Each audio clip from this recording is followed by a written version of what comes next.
اسمي تمسح لي في دمعة عين.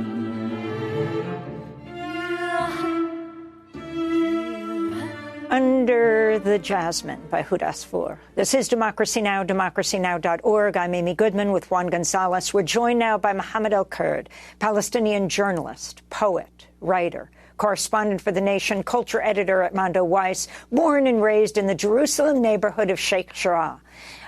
Mohammed, can you comment overall on this situation right now and what you think needs to happen?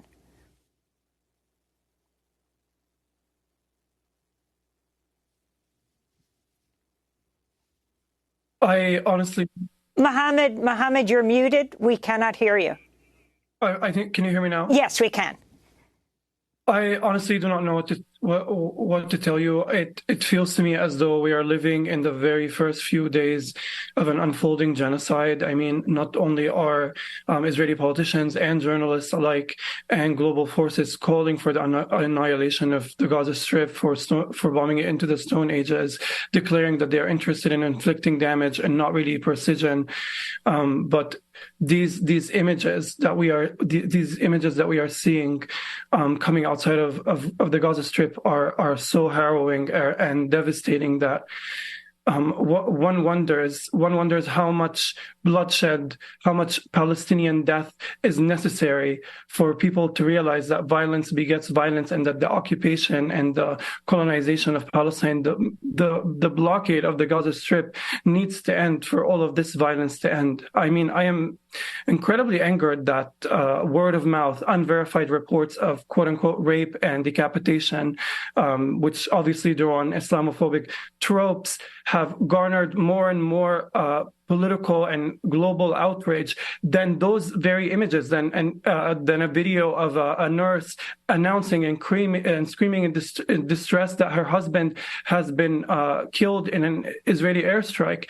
And you know, the PR strategy of the Israeli regime throughout all of this has been to invoke those Islamophobic sentiments, like calling it Israel's quote unquote Israel's 9/11, and media outlets and journalists who have taken on this framing without any questioning not only work to equate the violence of a besieged, politically isolated group like Hamas with the violence of Al-Qaeda and ISIS and so on, but they are also doing the dirty work for Israelis. They are preemptively justifying the genocide of hundreds and thousands of Palestinians. They are justifying a brutal onslaught that is about to come globally, and that should be alarming. I mean, we have seen this unfold during 9/11. We have seen this unfold in history. The utilization of Islamophobia, the dehumanization, the constant dehumanizations of Palestinians, the refusal to see them as human beings who have the right to resist and to defend themselves and to be angry and to want the right to self-determination and to not want to live in siege anymore.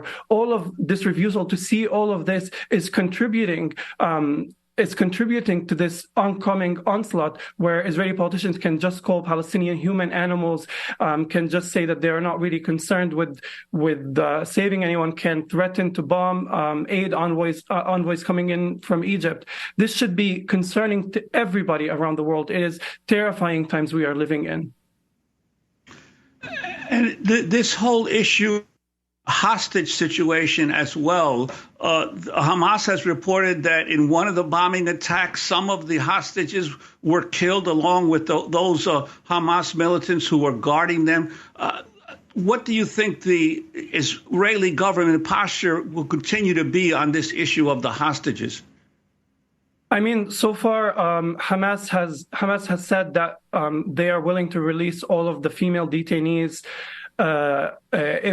if Israel is going to release the 36 Palestinian female prisoners currently lingering in Israeli prisons, but the Israeli government has refused to negotiate. In fact, Israeli ministers like Smotrich have said that they could not care less about the hostages, and their goal is to inflict as much damage as possible on the besieged Gaza Strip. And I also want us to get one thing correctly. Holding 2 million people under blockade is a very serious hostage situation. This is what we're dealing. The fact that the Israeli regime has been holding Palestinians in Gaza as hostages to exert political pressure on groups like Hamas. The fact that a quarter, 25% of Palestinian prisoners held in Israeli prison are held without detention, are held without trial or charges, is a hostage situation. The fact that even in death, Palestinian corpses are held in mortuary chambers to be used as bargaining chips is a hostage situation. But time and time again, we are shown by the world its double standards. We are told that the only violence that matters is the violence inflicted upon Israelis, and the only lives that matter are the lives of Israelis. Palestinians have been living as hostages for the past 16 years in this blockade that must end, and it is incumbent upon us as journalists to make this context clear. We just have 30 seconds, Mohammed El-Kurd. You've been in the United States a lot. Of course, you live in Sheikh Jarrah. President Biden's about to give an address. What do you want to hear him say? Well, I know what he is going to say about his biggest ally in the region. But I also know that my family and my neighborhood have experienced settler attacks who they throw Molotov cocktails overnight. I know that settler violence has been intensifying both in the old city of Jerusalem and all around the occupied West Bank, and even in 1948 territories. And I know that lip service from Biden is not going to address it. But the world needs to know that as long as the occupation persists, as long as the apartheid system persists, resistance to it is going to persist. It is not a difficult equation to understand. People deserve dignity and freedom and to live safely in their homes. Mohammed El-Kurd, I want to thank you for being with us. Palestinian journalist, writer, correspondent for The Nation, culture editor at Mondo Weiss. This is Democracy Now!, democracynow.org. I'm Amy Goodman with Juan Gonzalez. To look at what Israel's war on Palestinians after the Hamas attack could mean for the broader Middle East, we end today's show with Shibli Talhami, professor of peace and development at the University of Maryland, senior fellow at the Center for Middle East Policy, co-editor of the book, The One-State Reality: What is Israel? Palestine. Professor Talhami, thank you so much for being with us. You're the Anwar Sadat Professor of Peace and Development at the University of Maryland, Palestinian-American professor. I'm going to start with that same question. What President Biden has said so far and what you want to hear him say right now. As we speak, the United Nations has called Israel's siege, total blockade of Gaza, illegal. The defense minister is saying no food, medicine, electricity, water coming into Gaza. Your response? Well, I know when the first day of the Hamas attack, President Biden called the Israeli prime minister and gave him full empathy and support. And he said, full stop, we're behind you. That's understandable in that moment. That was a moment of incredible vulnerability in Israel. People helplessly watching what's happening to their loved ones. And it was also a paradigm shift actually taking place at the same time about the nature of their superiority in that context, about the role of their army, the role of their security. So it was understandable that he would show affinity with them to assure them, really the public more than the government, to say, we stand with you. Fine. But he has to go beyond that. Targeting civilians and recklessly endangering them is unacceptable. It doesn't matter whether it's Palestinian victims, Israeli victims, or any victims. There is no cause that justifies reckless treatment of civilians. And, we know in times of war like this, when emotions are really, really high, we understand it. People who've been there can understand how hearts harden. There's demonization. There's an urge for vengeance.